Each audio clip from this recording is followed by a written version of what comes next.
Imagine having the ability to make everyday objects interact with the world around them. That's the power of Arduino programming. Arduino breathes life into inanimate objects, enabling them to respond to their surroundings. It's like giving objects a sense of touch, sight, or hearing. With Arduino, you can program a soil sensor to monitor moisture levels, or an LED light to blink on command. It's a world where your coffee mug could potentially tell you the weather. With Arduino, the limit is your creativity. Ever wanted your plants to tell you when they're thirsty?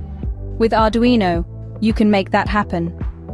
Let's dive into the world of code. You'll start by defining the sensor's pin and the threshold value. Next, set up the serial monitor to display the sensor's readings. The loop function will then check the moisture level.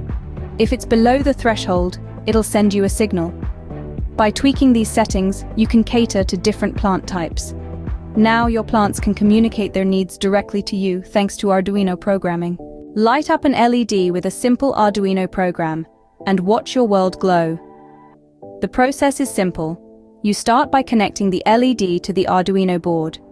Next, you write the code that will command the LED to light up. Once the code is written, it's time to upload it to the board. With a successful upload, the LED springs to life, casting a brilliant glow. Just like that, you've brought a little light into the world with Arduino programming. Today, you've unlocked a new world of interactivity with Arduino programming. We've explored the versatility and potential of this platform, delving into how to program a soil moisture sensor and light up an LED. These are just the first steps in a journey that can lead to creating fully interactive objects or systems.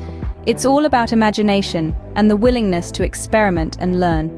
Remember, with Arduino programming, the power to create interactive objects is in your hands. So go forth and create.